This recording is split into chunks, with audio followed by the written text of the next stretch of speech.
All right, so welcome back to our second segment of the 6 ways to make cauliflower. The power of cauliflower. Power of cauliflower. Last week we talked about 3 recipes. I'm Kay Spears. I'm a nutritionist, and this is my nutritionist.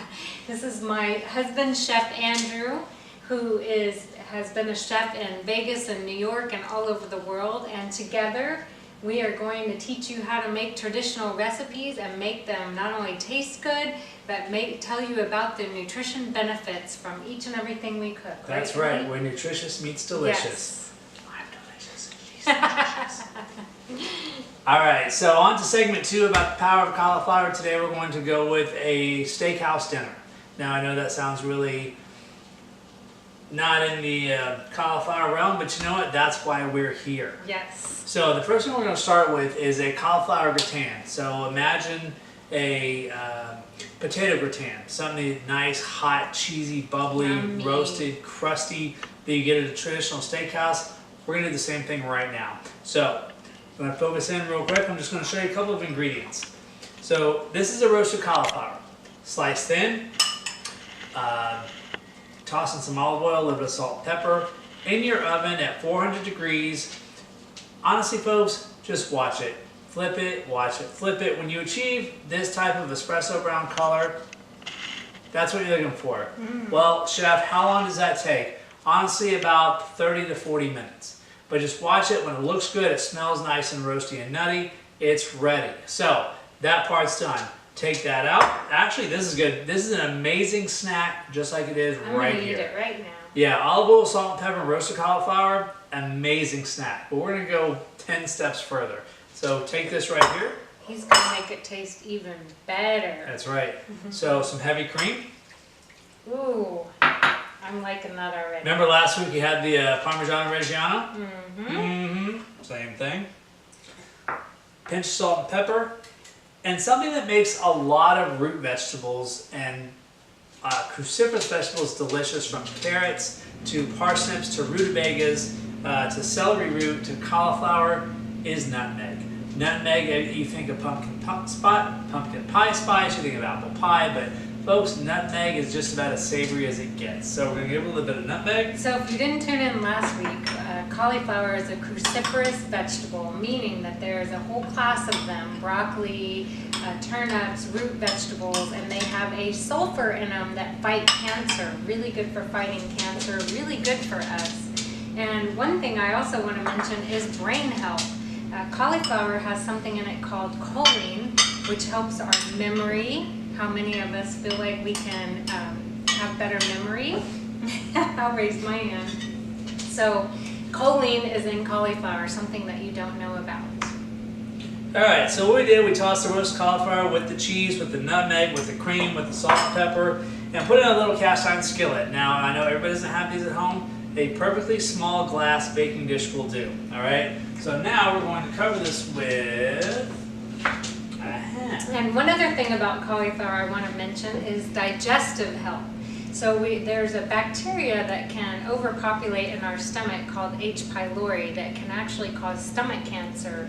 And cauliflower, believe it or not, has a very powerful, that same sulfur component in it that does not allow that bacteria to adhere to the stomach lining. So I just wanted to throw that in there. That's so hot when she talks science. So what I covered this with is some local raw milk white cheddar. I'm going to go ahead and put it in the oven under the broiler on high, and just watch it like you would a good mac and cheese or a potato gratin. When it gets like crusty and melty, and then it's time to come out. But I'll tell you what, you want to tell them real quick about the difference between regular cheddar and raw milk cheddar? Well, absolutely. Regular cheddar is processed. What we use is a raw milk cheddar, meaning that it has not gone through the pasteurization. It still has all the good benefits in it. When you have a raw cheese, we have more organisms in our colon than there are stars in the galaxy.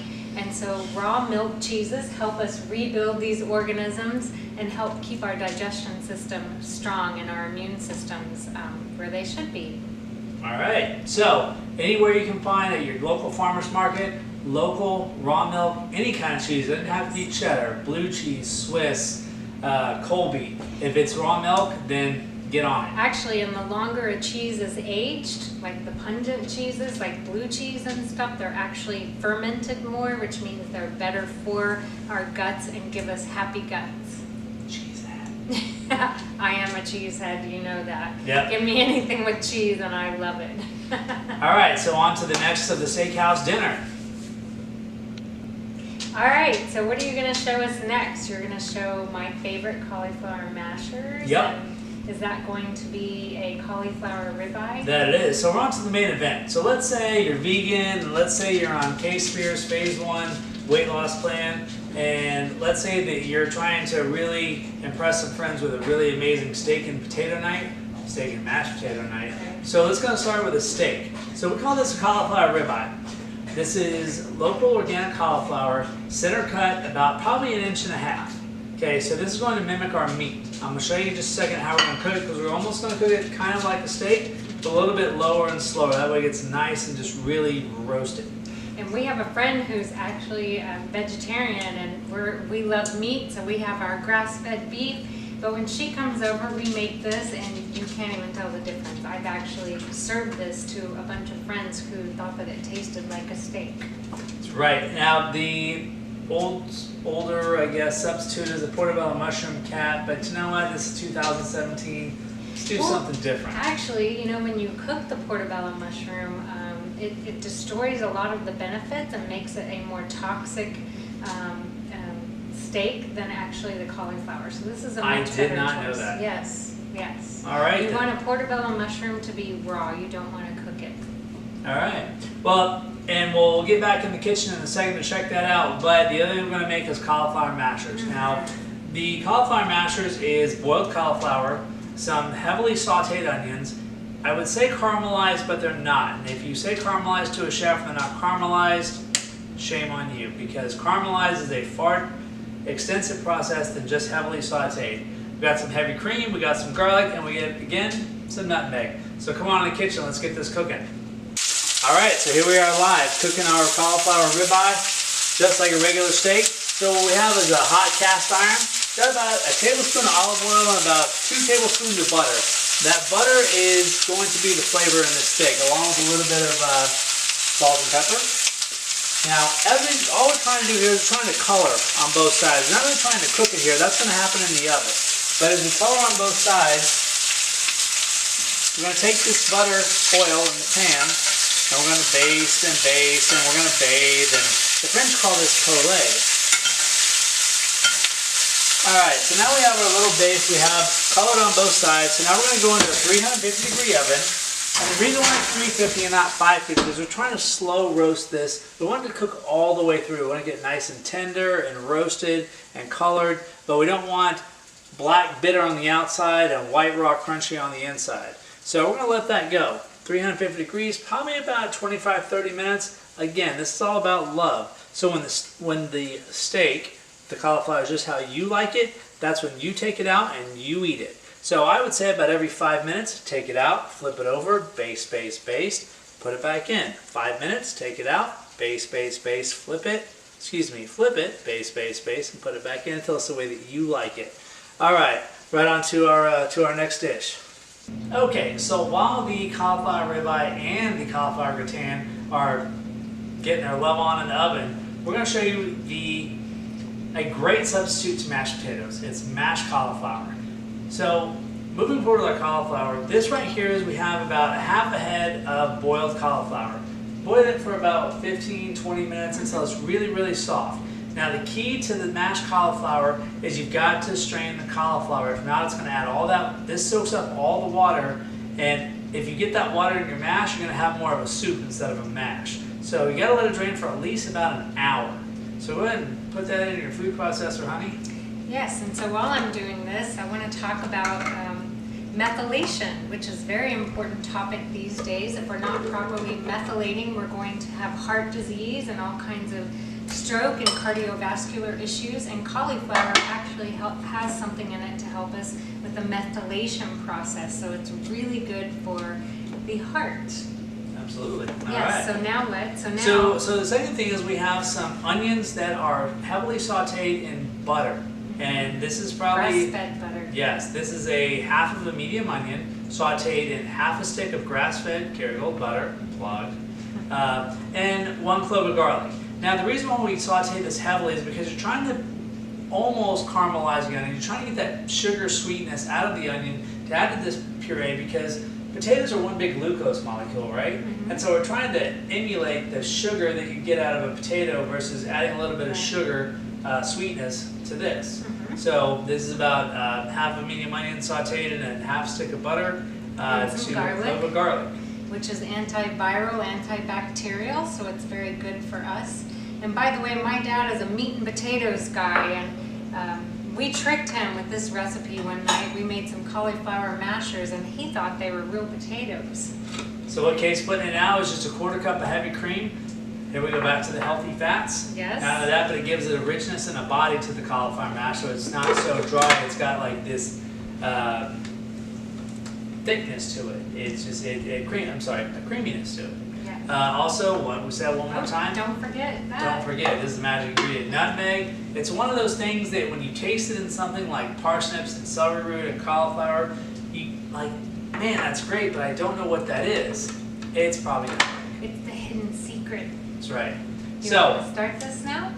1 second. So what we're gonna do is we're gonna go ahead and puree this until it's a just fine, smooth cauliflower puree. And then the key to this next is you have to let it set up a little bit one time, because you have to let that butter re-solidify to get that mash. And then when you reheat it, it's not going to be as loose as it will be right now. Okay. All right. Ready to go? Turn it on. Okay.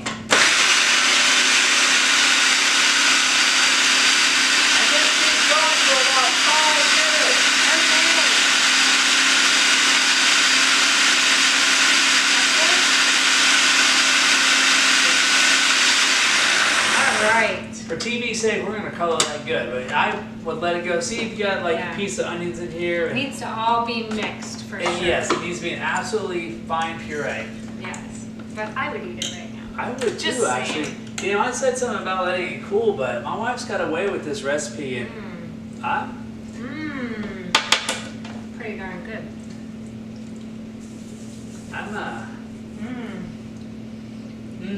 All right, it's on. The cauliflower is just the body, just like the potato. The onions are going to give you that sweetness, and you got the garlic and the cream to give you that creaminess. Yes. But the health benefits involved, and what you're saving from the glucose in the potato is just, I know it's not a mashed potato, but if your health is your wealth, then this is what we do. And it tastes great, and again, it's not going to convert to sugar rapidly in the body. So if you're pre-diabetic or diabetic, then this is going to be the recipe for you. So you don't have to give up the good taste. And everybody likes their potatoes, but I'm telling you, I'm a potato girl. But since Chef Andrew has introduced cauliflower into my world, they're hands down, this is the best. And this is why we're here. So I'll tell you what, 2 more treats. Let's take a look at that gratin on that steak. Oh yeah, yes. And by the way, if anybody has any questions about our recipes, I know we don't have a lot of time to cover everything, you can go to our nutritious meets delicious at gmail.com and post any questions you may have, or if you would like these recipes, we will be more than happy to get these out to you. All right. Oh, and I just want to tell them about our book. We do have a culinary guide coming out in January. It's going to be a complete culinary guide with recipes, and we're also going to have nutrition tips in it, and also food history tidbits. Yes. Right, along with health tidbits. Yes. All right, so here's our side dish. This is our cauliflower gratin, which yeah. is nice and like gooey on top. And like I said, trying to compare it to a potato gratin, it's got the same texture, it's got the same cheese, it's got the same cream. You're missing all the not as great stuff from potato, but getting all the great stuff from the cauliflower. And then the piece de resistance. I'll make sure that I taste that for you. Just saying. Ooh, Is our cauliflower ribeye. Ooh, Folks, that's beautiful. You want to cut that with a fork? Oh yeah. We need a knife or No. actually. That is so nice. Super tender, Wow. super roasted. That's gonna be hot. Buttery, yeah, that's gonna be hot. But that's like a buttery steak that any vegan would love. This is perfect. So you get all the nutrient benefits without getting the actual meat. And you get the feel of that knife and fork, roasted, crusted. So you can play along with your friends if you're vegan or you're vegetarian or you're on, like I said, on Kay Spears' phase 1 weight loss plan, then this is for you. So like Kay said, we don't have a lot of time to completely go through the recipes on our show, but if you'll email us, we'll be more than happy to send you a complete beginning to end video or explanation of anything we've done here today or any of our shows. Yes, yes. All right. All right, so then tune in for our next show where we're going to be talking about the... We're going to talk about how to spice up your dish. Yes. We talk about chicken is the khaki pants of the culinary world. We're going to teach you how to spice up your khaki pants. So anyway, make sure and subscribe to us on YouTube. Yes. And catch us next time as we save the world one bite at a time.